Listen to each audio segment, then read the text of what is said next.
History That Doesn't Suck is a bi-weekly podcast delivering a legit, seriously researched, hard-hitting survey of American history through entertaining stories.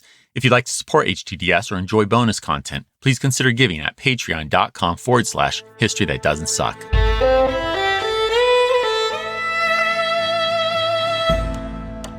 It's a beautiful day in early October 1900. We're on one of several thin, long barrier islands encircling the upper part of North Carolina's coast, collectively known as the Outer Banks, where two brothers from Ohio are making adjustments to a curious-looking contraption of their own making. Its wooden frame measures 5 by 17 feet. It has two sateen-covered wings in a biplane configuration, which is to say that, with proper attachments, one hovers just a few feet above the other. But the bottom wing has one difference. Right in the middle, it has an opening, and sticking out in front of it, much like a tongue protruding from a mouth, is another, smaller sateen-covered rectangular frame. This is a forward rudder, later to be known as an elevator, and it allows a person lying down on this contraption's bottom tier to navigate this thing up and down as it sails through the air. In other words, you and I would call this a glider. But the two roughly 30-year-old brothers call it a soaring or flying machine. And they're determined to make it work. Having made camp among the sand and dunes just outside Body Island's sleepy town of Kitty Hawk, the brothers spend day after day letting the coastal gales that attracted them from Ohio work their magic. As the wind strikes their glider, the shape of its wings ensures that the air moves faster above them than below. This phenomenon also creates more air pressure below the wings, producing a force known as lift. And with the beach's 15 miles per hour or stronger winds, well, the lift becomes so strong that the almost 50-pound soaring machine begins to best gravity, rising from the sandy earth and into the breezy air. The brothers, heavily balding Wilbur and mustachioed Orville, or just Will and Orv, as their friends call them, stand on either side, guiding it like a kite. Looks good. It works. But there's still room for improvement. It's now October 10th. Will and Orv are again adjusting their soaring machine. They're mindful of the calculations of their German aviation hero, Otto Lilienthal, but still, they're hoping to improve their results. As they continue to examine, alter, and prepare to test again, though, a strong wind blasts their way. The unexpected gale lifts the soaring machine, with Orv still holding on. Rising quickly and falling just as precipitously, the flying craft crashes down 20 feet away. Orv crashes too. Wilbur must be sick to his stomach as he looks at his younger brother. Orv, or Bubs, as only the family calls him. Is he okay? Is he alive? Orv stirs. Sand undoubtedly clings to his clothes, dark hair, and mustache as he rises. Dusting off and looking himself over, though, it looks like he's okay. Shaken to his core, absolutely, but somehow entirely uninjured. If only they could say the same for their glider. It lies upside down. The forward rudder reaches into the sky like a flag of surrender. The once beautiful, parallel wings are twisted and contorted, their sateen cloth taut here and lax there. The soaring machine is collapsed and crumpled. It looks hopelessly lost. The brothers can't help but wonder. Maybe they should just be grateful Orv is still alive and call it. Perhaps it's time to go home, to go back to Ohio. Back to familiarity, to family, to their beloved bike shop. But it's only a fleeting thought. No, they'll repair this glider, their machine, and stay a while yet. For 3 days, the brothers, or simply the boys, as their sister Kate back in Ohio often describes the two, laboriously repair and rebuild. Now, records are incomplete, and it's impossible to know everything the boys tried prior to the accident, but with the repairs completed, they throw themselves into the next stage of testing. This means assessing the machine's ability to be piloted. Someone has to go up. It's now October 19th. A local man named Bill Tate helps the brothers drag their soaring machine to a group of 3 sand dunes ranging from 30 to 100 feet in height, known as Kill Devil Hills. Now, Bill's helped the brothers a bit in recent days. He and Orv have held ropes on either side of the glider's wings and flown it like a kite, while Will took the prone pilot's position to get a taste of handling the machine in the safest way possible. But today, it's time to go for the gusto with no strings attached. Bill and Orv stand on either side of the soaring machine's long wings. Will occupies the bottom wing's opening. Jogging downhill and into the wind, the forces of lift come to bear and raise the glider and Will with it right up into the sky. Woohoo! Will lies down in the prone piloting position and takes control as best he can with his still developing, uniquely designed technology. He soars up to 400 feet and lands at a speed of almost 30 miles per hour. Will repeats the flight over and over. What a gratifying payoff for years of work. And yet, these gliding distances are a far cry off from the sustained, controlled flight these flight-obsessed siblings really want. Packing up in the days to come to return to Ohio, they know they'll be back. This is but the first of many trips to Kitty Hawk for the Wright brothers.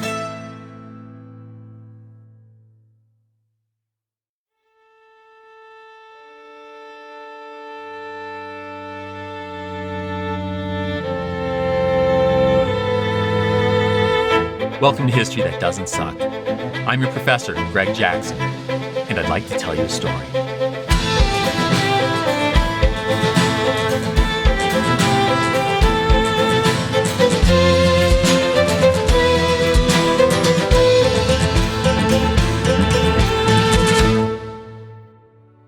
Today, we come to the tale of two close-knit brothers from a close-knit family who give their all to a singular dream, the dream of flight. While one episode is insufficient for a full biography of the two brothers, we'll start with their childhood, following Will and Orv as they grow up alongside their older brothers and beloved sister Kate. We'll see ups and downs, as well as that crucial moment when, as an adult, Will's youthful interest in flight is renewed. We'll then bear witness as that interest becomes an obsession that takes him and his business partner/brother, Orv, from their bike shop in Dayton, Ohio, to North Carolina's Outer Banks to test their own flying machines. Year after year, we'll see their successes, setbacks, crashes, and more, until these high school dropout brothers achieve sustained, controlled flight in a powered, heavier-than-air flying machine.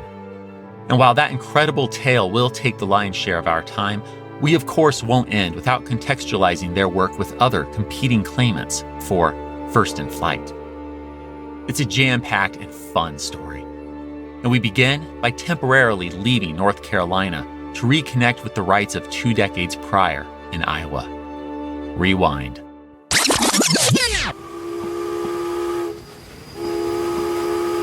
It's a late autumn evening, likely September 1878. A train has just arrived in Cedar Rapids, Iowa, and on board is the small but growing town's bishop from the Church of the United Brethren in Christ, Bishop Milton Wright. Pressing 44 years old, he's starting to show his age with a touch of gray in his beard and a fairly obvious comb-over. But never mind that. The bishop's mind isn't on his looks as he descends from the train. It's on his kids. With a skip in his step, he crosses the railroad tracks and is soon at the brick-building boarding house on Jefferson Street he and his family call home. And now he can't help but smile. Because in the tradition of many a working and traveling parent, he's returning with a little gift for his little ones. Hearing the door open, the kids rush forward to embrace their returning dad, or Pop, as they call him. Yeah, they're still at that age where a returning parent comes home to a hero's welcome. Or at least the younger 3 of the 5 Wright children are. Milton tries to hide the toy in his palm, but his kids can see something's there. Maybe it's a late birthday present for little 7-year-old Orville. Well, before the clamoring kiddos can get it, the bishop catches them off guard. He launches it into the air. It's flying! Its 2 spinning, light propellers take it right up to the ceiling. The kids love it, especially the 2 youngest boys. The outgoing and excitable Will, and the younger, always tinkering Orv. They call the device a bat and have it up in the air again and again. It's not long before the delicate bamboo and paper flying toys in pieces, but rest assured, it's beloved, and rather than move on, the youngest Wright children set to work making their own. This is the Wright family. They're a loving bunch and new to Cedar Rapids. Actually, they move a fair amount. The family started in Indiana, spent a solid almost decade in Dayton, Ohio, but made the move out here to Iowa this year after Milton's election as a bishop of the Church of the United Brethren in Christ. He's only busier now, traveling to attend to the organizational and administrative duties that come with this new position, but he remains as devoted to his family as he is to that comb-over. His wife, Susan, is likewise a committed wife and mother. Dark-haired with a firm-set jaw, she's brilliant at all things mechanical and construction-oriented. She's passed those abilities to the kids. And the kids. With the sad loss of a set of twins shortly after birth, there are 5 surviving Wright siblings. The oldest is 17-year-old Rushlin. He's followed closely by Lauren. We then get to 11-year-old Wilbur, 7-year-old Orville, and bringing up the rear, little Catherine. Though none of these youngest 3 go by those names. Outside the home, they're abbreviated to Will, Orv, and Kate. Meanwhile, among the family, Will's best early pronunciations dubbed Orville, Bubbo, or Bubs, while the other 2 have nicknames that speak to their German heritage. Wilbur is Ulam, and Kate is Sturchens, a rather morphed variation of the German word for little sister. Milton and Susan encourage all 5 of their children to investigate whatever arouses their curiosity, even letting them skip school to read books or build various machines. The kids play together too.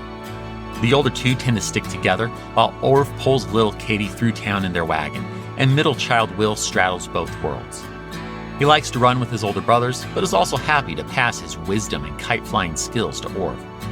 The younger brother, in turn, shows his budding mechanical prowess as he begins making his own kites. Years pass. In 1884, the Wrights depart Iowa and move back to their former clapboard 2-story home at 7 Hawthorne Street in Dayton, Ohio. This is Will's senior year of high school, and amid the interruptions, he doesn't graduate. Yet, as he watches his older brothers graduate, marry, and move on with life, the middle Wright child wants to do the same. He enrolls in postgraduate classes at Dayton Central High School with high hopes that he can yet get accepted to Yale, then enter the ministry or become a teacher. It's a solid plan, but even the best laid plans can go awry. It's a cold day during the winter of 1885 to 86. Now a clean-shaven, slick-haired 19-year-old, Will Wright is playing shinny, otherwise known as an informal pickup game of pond hockey. Will flies across the ice. His skating and stick handling demonstrates his athletic prowess. The Wright boy is as good on the ice as he is on the football field. Among those playing is Will's 15-year-old neighbor, Oliver Haw. Oliver is a solid player, but his rotting teeth cause him constant pain. He relies on cocaine tooth drops and alcohol to cope. But be it the drugs or the pain, he's given to lashing out and bullying. In fact, his violence has grown so bad, he spent time at the Dayton Asylum for the Insane and was only recently released. He's also as large as a grown man, so Oliver can do serious damage.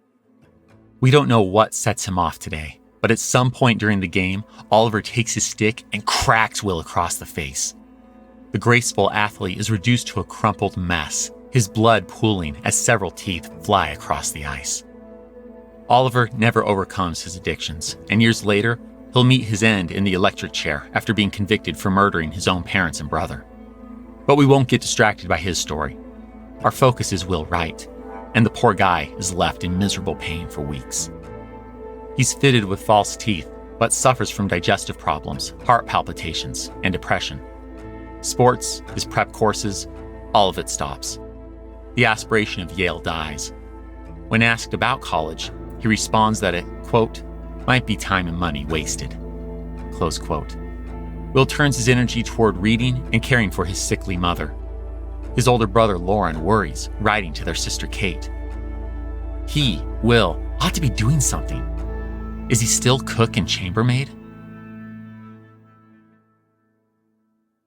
Roughly 3 years later, in 1889, his younger brother Orv is turning into an entrepreneur.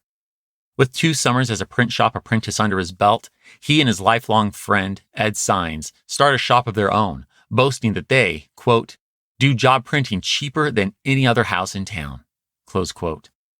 The shop prospers, and with Will joining in, they start crediting themselves on some publications with a name that might sound familiar to you, Wright Brothers. Given the printing business's growth and success, Orv decides to bail on his senior year. He had already left the normal school program to take college prep courses, but by 1889, he's giving up on the idea of college. Meanwhile, he also starts a weekly newspaper, the West Side News. It runs all kinds of stories, be that about George LaRue presenting the library with his large collection of bird eggs, a terrible flood in Johnstown, Pennsylvania, or the completion of the Eiffel Tower in France. Unfortunately, the brothers also have to write a painful obituary that July. Their mothers. It reads, in part, "She was of retiring disposition, very timid and averse to making any display in public. Hence, her true worth and highest qualities were most thoroughly appreciated by her family."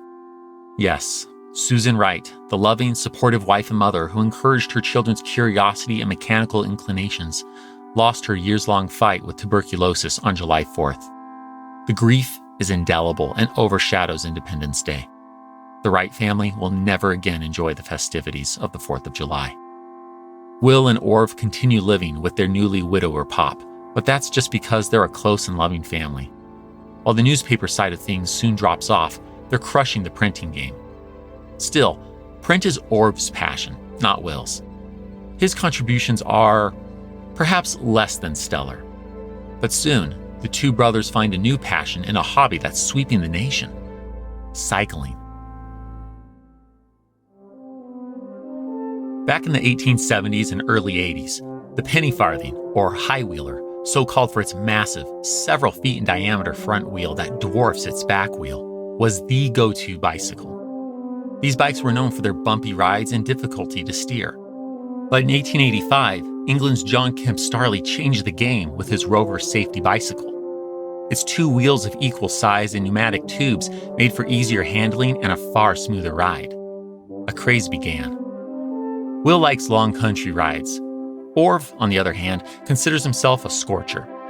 That's right, he wins races, though he'll also admit to having eaten his fair share of dust.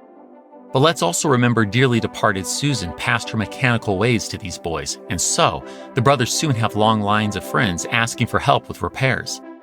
This is obviously where the money is, so in December 1892, they rent a storefront and open the Wright Cycle Exchange. Things start small, mostly repairs, but after 3 years, the brothers decide they can edge out the growing competition of Dayton's other 13 bike shops by launching their own brand. The brothers start making and selling their own bikes. A print shop, a successful bike shop. Things are looking good for the Wright brothers. Until Orv gets sick, that is. In the summer of 1896, typhoid strikes the 25-year-old Wright brother. With younger sister Kate home from her studies at Oberlin College, she and Will nurse weeks-long bedridden Orv back to health. As this process plays out, Will reads to him about a German pushing the boundaries of aeronautics with a gliding machine. This is Otto Lilienthal. It's a gusty late morning, Sunday, August 9th, 1896. Dressed in a flannel shirt and knickerbockers, the well-coiffed, bearded 48-year-old Otto Lilienthal is hiking up a hill some 50 miles outside Berlin, in Stollen, near Rhenau. It's a lush hill with soft ground and few trees, which makes it perfect for gliding. It's Otto's favorite spot. Even if it's so far away, he can only make it here on the weekends. As he hikes, perhaps his mind drifts to the birds he loves so much. Maybe he's thinking about the Kaiser, who's publicly declared his desire to see Otto fly. What'll he say? Well, no time for that now. He's got some gliding to do. At the hill's top, Otto slides underneath the wings of his favorite glider, number 11. He works his arms into a set of cuffs to give him leverage and grasps a bar near the forward edge of the wings. Made from bamboo and willow supports and covered by varnished, airtight cotton twill sheets, the apparatus looks like the wings of a bird. No surprise there. Otto's been fascinated with these flying creatures since he was a boy. He's studied birds fervently in his pursuit of controlled flight. Now, he's already flown today. In fact, he's logged more than 2,000 short flights in his life. This is just what he does on Sundays, and he's got time to sail once more through the skies. Just as before, Otto takes 3 steps downhill, and then he's up. The intrepid German glides with the wind, shifting his weight from side to side, carefully guiding the wings and himself, feeling just like the birds he so loves. Then, A sudden gust blows right in his face. A thermal pushes him upwards until the glider stalls. Otto's motionless for a moment. He knows this is bad. If he doesn't work fast, the glider will plummet backwards. He throws his weight forward, trying to get the nose of his monoplane glider back in front of him. He does it! Yes! The glider again points forward, though he is stuck in a dive. If he can just pull up in time... Otto lies motionless. His assistant, Paul Byleach, dashes toward the main glider. Paul's got to be worried. Otto just fell 50 feet. But this isn't the fearless flyer's first crash, so maybe he's okay. Paul pulls the wreckage off of Otto. He's unconscious, but there's no blood. Thank goodness. Then Otto wakes. Paul asks, "What's happened?" Otto answers, "It happens sometimes. I'll relax a bit, and we'll continue." That's Otto. He just wants to fly. But his glider is toast, and the daring pilot isn't really moving. With the help of some locals, Paul gets Otto to a doctor at a nearby inn. He has a broken spine. Otto's paralyzed from the waist down, but the doctor doesn't think he's at risk of death. The next day, they get Otto on a Berlin-bound train for further medical treatment. He loses consciousness on the way, and within hours, it's all over. Germany's famed flying man, the one whom the world thought would figure out and perfect controlled flight, is dead. His tombstone is inscribed with a phrase he often repeated throughout his life: Opfer müssen gebracht werden. Sacrifices must be made. Yet, in reading about Otto's untimely demise, Will Wright's mind doesn't go to aviation's mortal danger. It returns to the curiosity and wonder he felt back in 1878 in Cedar Rapids, Iowa, when his pop brought home that little bamboo and paper flying toy, their bat. Something swelling within Will, an excitement and drive perhaps unknown since that terrible hockey game. And soon, he'll answer that inward call.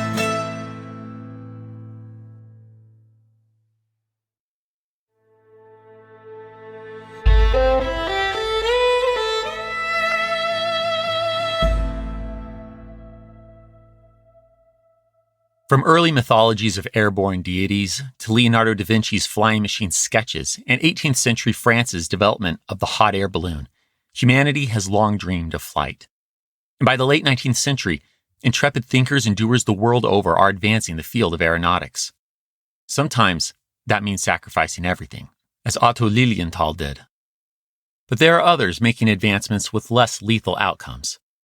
For instance, back on May 6, 1896, only months before Otto's death, the head of the Smithsonian Institute, Secretary Samuel Langley, made aviation history when his tandem-winged, steam-powered 25-pound flying machine, the Aerodrome No. 5, sailed over half a mile through the air. Alexander Graham Bell even took a photo of it mid-flight. Impressive! But let's note that although the Secretary's machine was powered, it was also unmanned. Further, this flight was neither controlled nor sustainable. With all those elements as our standard, no one has yet achieved the ancient dream of flight, as the story of Otto's life and death is rekindling Wilbur Wright's childhood fascination with aviation. Will devours every book on the subject he can find in the next few years. In 1899, he needs more materials. So, on May 30th of that year, the barely 32-year-old Wright brother sits at his college graduate sister's small slate-top desk in the front parlor and writes a letter to the Secretary Langley-led Smithsonian Institute. He writes, "I have been interested in the problem of mechanical and human flight ever since, as a boy, I constructed a number of bats. I'm about to begin a systematic study of the subject in preparation for practical work. I wish to obtain such papers as the Smithsonian Institution has published on this subject, and if possible, a list of other works in print in the English language." This is a bold move. Think about it. Will and his converted to the cause brother, Orville, are both high school dropouts, yet they believe they can figure out flight even as it eludes the most educated minds the world over. But, on the other hand, they, like everyone in the Wright family, are avid readers and autodidacts. They have their mother's gift for mechanics, as demonstrated by their bicycle manufacturing ways. And the era itself might fill them with confidence. From the rise of the incandescent light bulb to those emerging horseless carriages and more, inventing and breaking barriers just seems to be the order of the day. At any rate, the Smithsonian answers, and, armed with more books, Will's studies continue as he thinks through the great challenge of equilibrium. Now, I don't mean to downplay the difficulty of getting a flying machine in the air, but others have figured out the basics of wings, creating lift, and even getting engine-powered propellers to succeed to some degree. Congrats again on that last one, Smithsonian Institute Secretary Samuel Langley. Arguably, the greater challenge right now to achieving powered, sustained, and controlled flight is figuring out how a pilot can maintain equilibrium in the sky. As Will puts it, quote, "The problem of equilibrium constituted the problem of flight itself." Close quote. The Wright brothers' cyclist background will certainly help them in this regard, but let's not draw a false equivalence. Lacking contact with terra firma, an aviator has far more to worry about than a cyclist. Piloting in the air means dealing with 3 dimensions. These are 1. The aircraft's tilt from front to back, or the nose to tail. We call this pitch. 2. Side-to-side movement, basically like a left or right turn on a bike or in a car. This is called yaw. And 3. That back and forth sideways movement that, taken too far, becomes a barrel roll. Appropriately, this is called roll. Now, while all of these are issues, roll, Will realizes, is the most pressing problem. How can a pilot roll intentionally, or equally important, avoid rolling unintentionally? The only thing more impressive than Will's ingenious answer is how curiously he comes to it. It's a summer day, July 1899. Will Wright is at his bike shop, the Wright Cycle Company, down on 3rd West Street here in Dayton, Ohio. He's holding down the fort while Orv and their sister Kate show her Oberlin College friend Harriet Silman the town. As the day wears on, a customer comes into the shop looking for an inner tube. Will grabs one from the shelf. He unboxes it, sells it. Now, the exact details at this point are unknown. But whether it's while he chats with the customer or perhaps afterward, during a lull in the day, Will begins absent-mindedly fidgeting with the now empty, rectangular, and pliable inner tube box. And that's when it clicks. The way the box twists. Its torsion, that is, how pressing on one set of corners warps the others, lifting the one and dropping the other in a single movement. This corresponds to what birds do in flight. In his mind's eye, this flight-obsessed Wright brother no longer sees an empty box. He sees a biplane wing design. Will wonders, can he build a plane with controls that can press the wings in much the same way he's now pressing on and twisting this box? That evening, Will uses the box to demonstrate this principle to Orv, Kate, and Harriet. Orv sold on it. They start building a biplane kite, but theirs is different from other such kites already in existence. Crucially, their biplane design's 2 stacked wings are trussed together with 6 struts and crisscrossing wires. 2 lines then run from the kite's 2 sides to 2 separate sticks. Only weeks later, in August, Will heads to a field outside Dayton to test it out. Holding one stick in each hand, he pulls, pushes, and sure enough, the kite's wings warp just like the inner tube box. But since Will's still quite literally learning the ropes, one tug soon sends the 5-foot wingspan kite into a dive straight at a group of horrified boys. Yikes. Sorry, kids, but like Otto said, sacrifices have to be made. Oh, I'm kidding. The responsive group of kids dives to the ground, avoiding the darting kite. Will's wing-warping discovery is a major breakthrough, but he isn't resting on his laurels. It's time to test this more controlled flight on a larger scale, and that means upgrading from kite to manned aircraft, a glider. Of course, not using an engine yet, that also means that Will and Orv will need consistent winds strong enough to create lift and put their manned aircraft in the air. Yeah, Dayton, Ohio isn't going to do it. Again, Will sends letters seeking help. Now in November 1899, a few months after the successful kite warping experiment, Will writes to the U.S. Weather Bureau in Washington, D.C. He asks about wind velocities across the U.S. Bureau Chief Willis L. Moore answers by sending August and September's monthly weather review. Ah, excellent. The determined Wright brother scours the pages, looking for a location with strong, consistent winds that will produce lift, offers soft terrain that can minimize the shock when landing or crashing, and ideally won't have too many people. He's drawn to reports from a place on the Outer Banks of North Carolina, known as Kitty Hawk. Several more months pass. On May 13, 1900, Will sends a letter to a French immigrant and Shakespeare lookalike, a man whose own multi-winged glider managed to fly up to 359 feet for a duration of 14 seconds, and crucially, aided in developing the very equations that Will and Orv are using to design their own wings. Monsieur Octave Chanute. Will is starting an important friendship, and as he does so, he asks Octave for his thoughts on windy places for test flights. The Frenchman responds that Will should look to the coasts, including South Carolina and Georgia. Okay, nearby Kitty Hawk is sounding like a solid choice then, so that August, Will sends yet another letter, this time to the small town's weather bureau asking for further details on winds. Receiving not only confirming information, but a kind, encouraging letter from the town's former postmaster, William Bill Tate, Will Wright knows he has his answer. He and Orville conduct their experiments amid the soft sands and strong winds just outside North Carolina's Outer Bank island town of Kitty Hawk. Departing from Dayton, Ohio, on September 6, 1900, Will travels to North Carolina's coast with relative ease. But as for sailing the final 40 miles from Elizabeth City to Body Island and getting to Kitty Hawk with his dismantled glider, well, let's just say he'll never forget how this became an overnight trip on a vermin-infested schooner.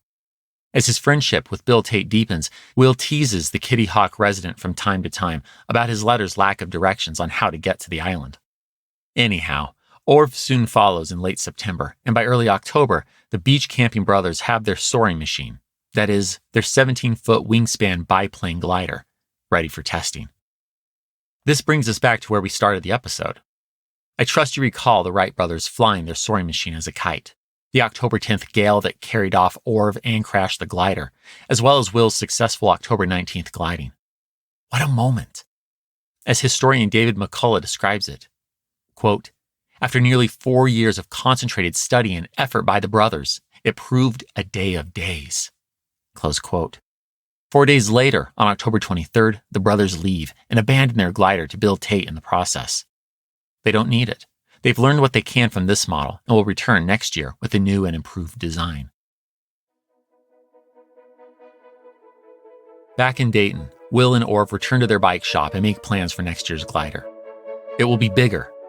Meanwhile, their success draws greater attention from Will's pen pal, the famous aeronautical thinker, Octave Chanute. The following summer, in June 1901, Octave even comes to Dayton to visit. Kate Wright carries the weight of hosting the famous Frenchman. No surprise there, Kate is a crucial aid to her aeronautic brothers, to the boys, but still, as a full-time teacher, she also can't do it all. Perhaps that's why Will and Orv ask a cigar-chomping young mechanic named Charlie Taylor if he'd like to run the Wright Cycle Company. He takes the gig, and with their bike shop in trusted hands, the Wright brothers are free to head back to the wind and sand of North Carolina's Outer Banks, to Kitty Hawk. The brothers' 1901 trip to Kitty Hawk gets off to a rough start. Arriving in July, they first have to contend with Body Island's roughly once-in-a-decade massive mosquito strike.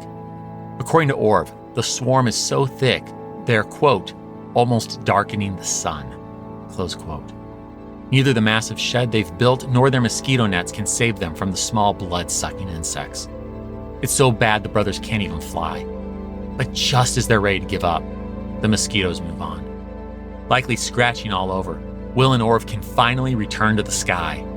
The results, however, aren't quite what they expected. It's now July 27th, 1901.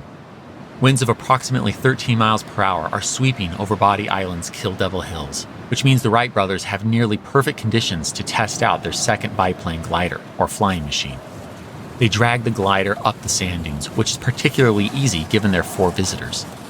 There's good old Bill Tate, his half-brother Dan, and 2 of Octave Chanute's colleagues, George Alexander Spratt and Edward Huffaker. Though, given what the brothers will have to say later about Edward's general laziness, he probably isn't helping much right now. Still, 5 sets of hands move this 98-pound glider and its 22-foot wingspan with far greater ease than 2. They're now atop the hill. Per usual, Will takes the middle of the glider, ready to pilot. Orv and George are at the wingtips.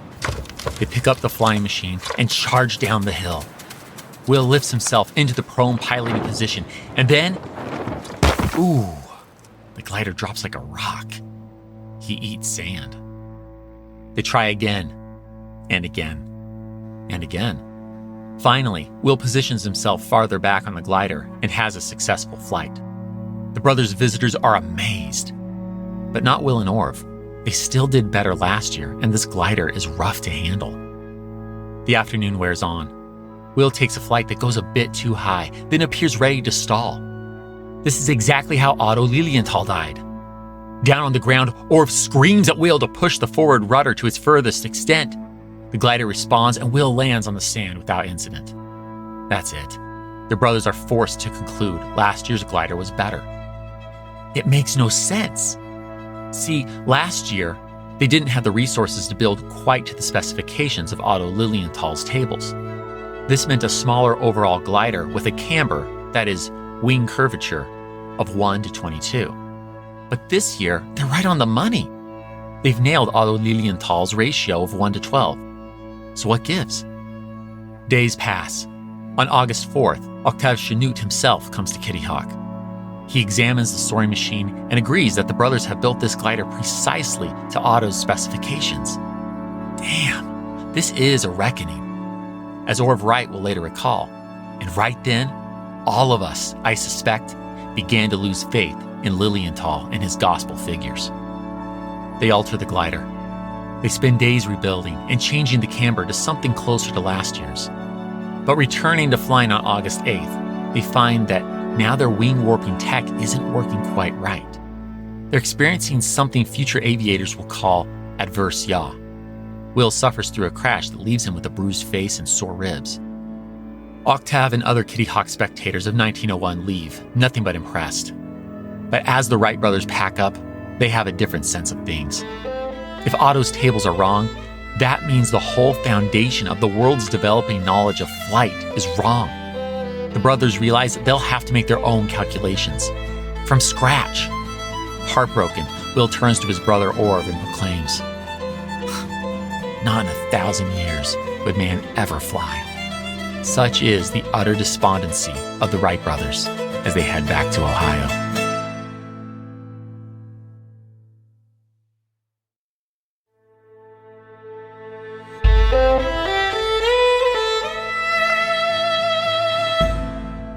Years down the road, Orville Wright will later recall how dejected he and particularly his brother Wilbur felt in August 1901 as they returned from Kitty Hawk to Dayton, Ohio.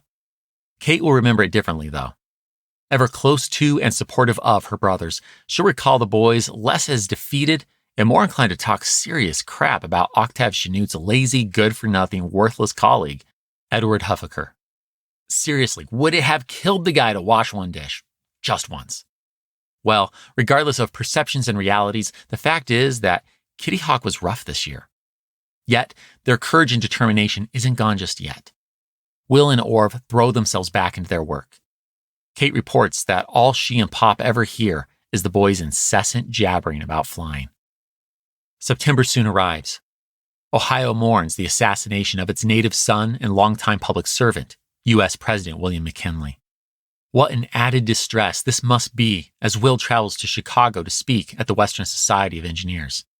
He gives a humble speech filled with praise for those upon whose shoulders he stands, especially Otto Lilienthal and his now peer, Octave Chanute.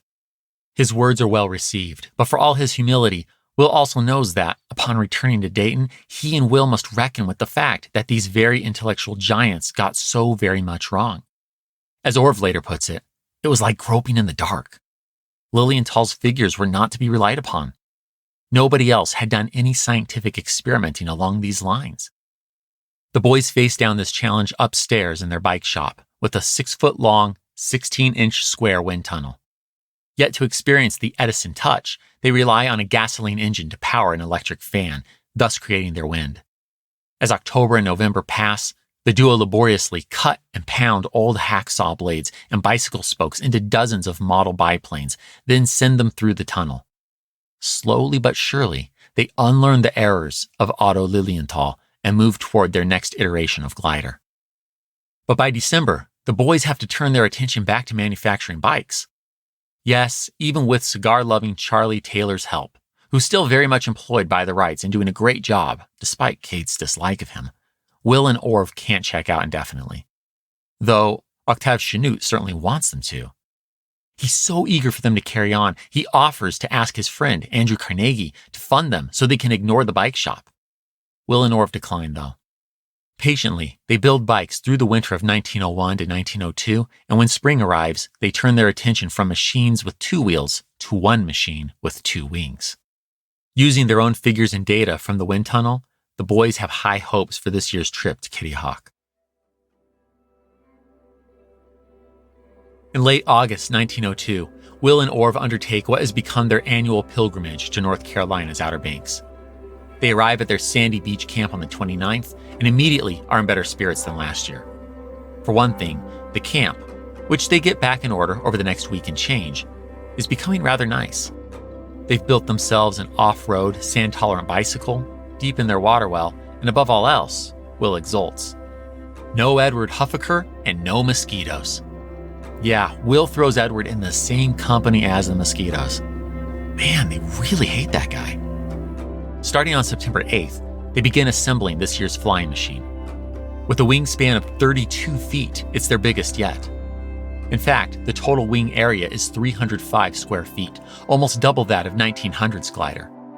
As they assemble this monster of a soaring machine, they also take apart last year's. There just isn't space to house both. The boys have also added a new feature this time around, a rear rudder. All of this takes a week and a half, but by September 19th, they're ready to fly. And this time I really mean they, because Orv is finally taking a crack at piloting. I can't tell you why the mustachioed Wright hadn't done so earlier. Perhaps Will was just more interested or was taking all the risks to protect his little brother. After all, the dangers of flying are no joke, as Orv soon finds out. It's a late September day, 1902.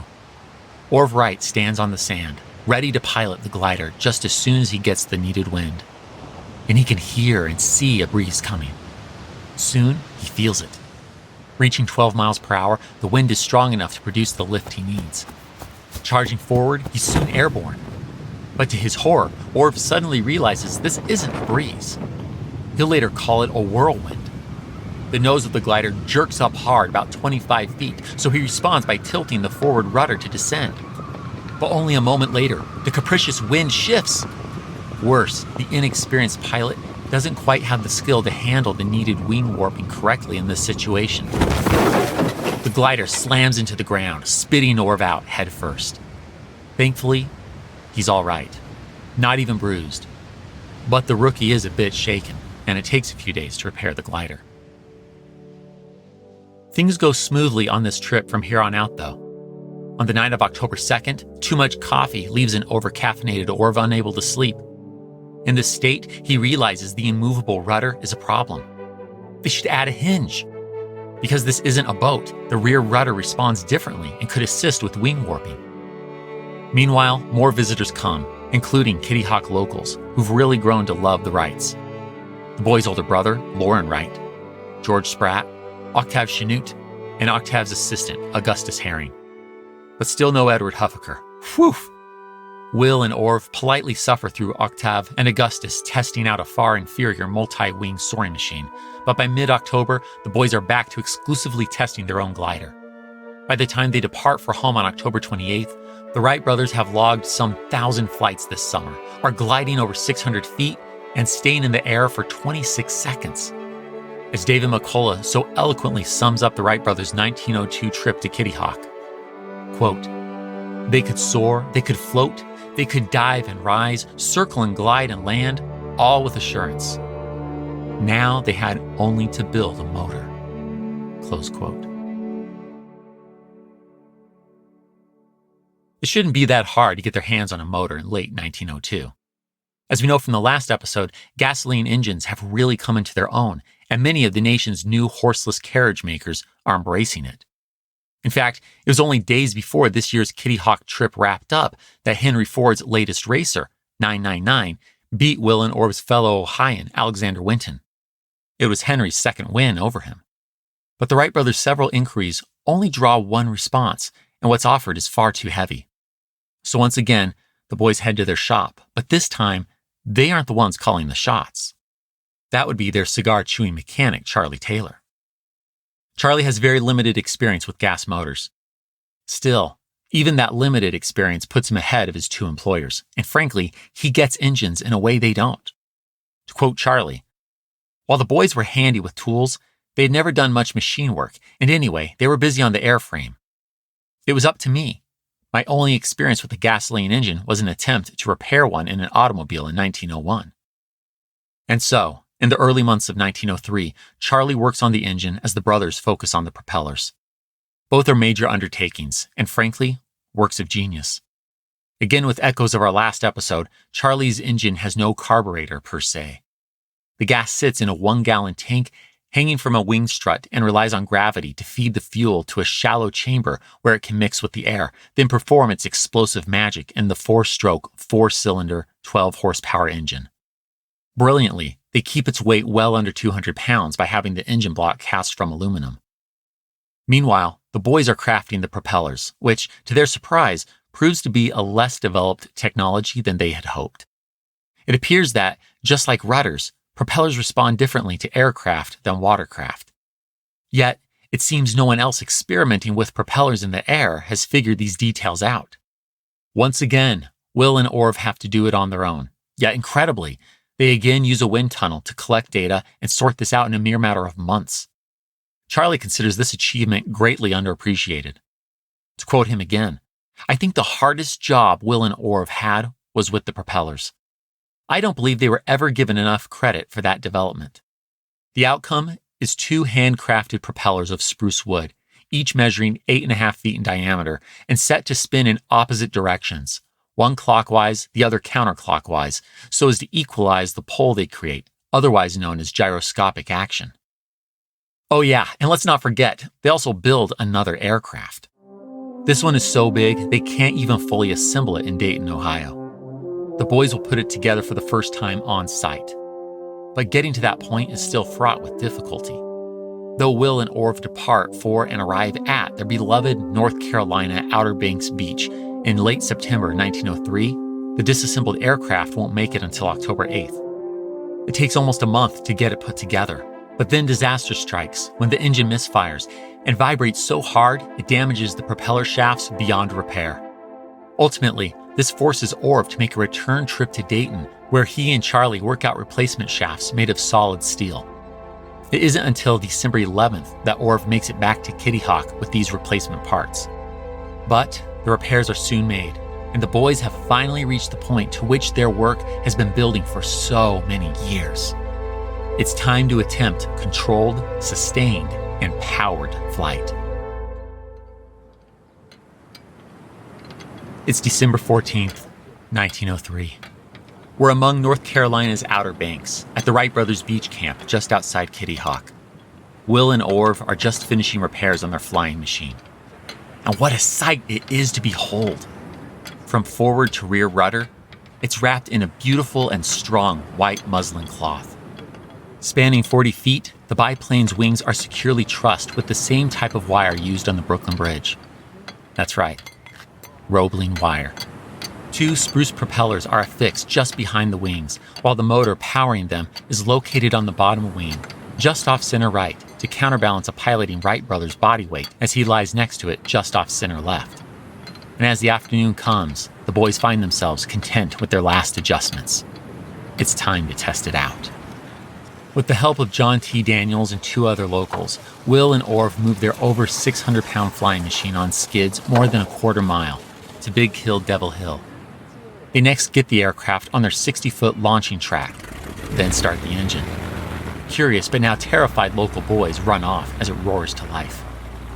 Finally, it's time to decide who gets to make this historic flight in the fairest way possible. A coin toss. Big brother Wilbur wins. He lies prone in the pilot's position. His hips rest in a cradle that allows him to warp the wings by swaying his body, as he also grips a bar before him that controls the forward rudder or elevator. And finally, he's off. Will shoots down the track and right into the air, but just as he gets off the ground, he overcorrects his ascent. Almost immediately, he slams hard into the sandy earth, only 100 feet from the launching track. Hardly a sustained or controlled flight, and repairs will be needed. Yet, the brothers are overcome with joy. This was a user error. They know that, and after some minor repairs, they're sure they've got this. It's now December 17th, a cold winter's morning at Kitty Hawk, and once again, John Daniels and a couple other locals have helped the Wright brothers get their flying machine into place on Big Hill. The engine's engaged. It starts warming. Since Will had his chance 3 days ago, it's Orv who takes the prone pilot position. And at 10:35 a.m., he starts down the track. A headwind slows him down, but at the track's end, he launches into the air. It's choppy, wavy, but Orv's in control. The gas engine powers the propellers, pushing the heavy machine with such force it can sustain lift. That's it! They've done it! And John Daniels even manages to use a camera for the first time in his life to snap a photo of the plane in air. It's only 120 feet and lasts a mere 12 seconds. But Orv's flight was powered, controlled, and sustained, as are that afternoon's 3 increasingly farther and longer-lasting flights, the last of which is 59 seconds. Flight is now a reality. And yet, there are those who question the Wright brothers' claim as the first in flight. Some believe German immigrant Gustav Whitehead beat them to the punch, that he built his own powered flying machine and soared through the skies of Pittsburgh, Pennsylvania, and Bridgeport, Connecticut in 1899 and 1901, respectively. The assertion will drive Orville mad for the same reason Pulitzer Prize-winning historian David McCullough later dismisses it. Quote, "The problem with that whole Whitehead claim is that there's no evidence." Close quote. True. Historians can't work in hearsay. Now, what about Brazil's Alberto Santos Dumont? Using his box kite-styled flying machine, 14 bis, Alberto flies publicly in France in 1906. On his second such flight, he achieves a distance of 726 feet. And public is important, since the secretive Wright brothers have kept their flights out of the public eye while awaiting their patent, which isn't awarded until that same year. Thus, even as Octave Chanute writes from France to tell the brothers that Alberto's impressive, but behind them. "I fancy that he is now very nearly where you were in 1904, the Frenchman writes. Aviation-loving France mocks the Americans, questioning if they are, quote-unquote, flyers or liars. But the French stop laughing when Will Wright does some exhibition flights in France in 1908. Forget staying in the air for a few hundred feet. He does full-on circles and figure eights over his spectators' heads. That said, some, including most Brazilians, will point to the Wright brothers' initial secrecy and use of a launching track, not wheels, to claim that Alberto, not Will and Orv, was the first in flight. But perhaps the most amusing claim comes from a very serious place: the Smithsonian. Remember Secretary Samuel Langley? He too produced a manned aircraft. The massively expensive government-funded tandem-winged aerodome. It failed spectacularly, most recently just days before the Wright brothers' December 17, 1903 success. Yet, Sam's Smithsonian successor calls him the first in flight after his death. With Will dead as well, Orv answers this insult in 1928 by sending his and Will's original 1903 flyer to the Science Museum in London, clearly passing over the venerated American Museum. Yikes. The feud only starts to cool in the 1940s, when the Smithsonian acknowledges Sam's machine only flew with modifications and after his death. The 1903 flyer does eventually return home to the States, and even goes to the Smithsonian, but not until after Orv's death and the museum's agreement to credit the Wrights, not its former director, as the first in flight. Both of these things happen in 1948. It's certainly fun to look at all the first-in-flight claimants, and there are still others. But at the end of the day, the importance of the Wright brothers' accomplishment can't be understated. While they graciously acknowledged the intellectual giants who helped pave their way, Otto Lilienthal, Octave Chanute, and yes, Samuel Langley, These brothers, with little formal education, advanced humanity's knowledge of aeronautics in unfathomable, wing-warping ways. No one moved the needle on flight more than Will and Orv. They didn't just prove flight was possible. They mastered it, making sustained, controlled, powered flight in a heavier-than-air vehicle practical and usable. If I may make one last allusion to ancient mythologies, you might say the Wrights reached into the heavens, wrested flight from the gods, and gifted it to humanity. Icarus need fear the sun no longer, and as I'm sure you know, further advancements in aeronautics followed rapidly. Indeed, less than 70 years after that fateful flight at Kitty Hawk, Neil Armstrong set foot on the moon. A small piece of muslin cloth accompanied him on that incredible voyage. Yeah, it came from the Wright brothers' 1903 flyer. What an appropriate homage to his predecessors, his fellow barrier-breaking, soaring Ohioans, Wilbur and Orville Wright. History That Doesn't Suck is created and hosted by me, Greg Jackson. Episode researched and written by Greg Jackson and Will King. Production by Airship. Sound design by Molly Bach. Theme music composed by Greg Jackson. Arrangement and additional composition by Lindsey Graham of Airship. For bibliography of all primary and secondary sources consulted in writing this episode, visit htdspodcast.com. HTDS is supported by fans at patreon.com/history that doesn't suck. My gratitude to you kind souls providing funding to help us keep going. Thank you. And a special thanks to our patrons whose monthly gift puts them at producer status.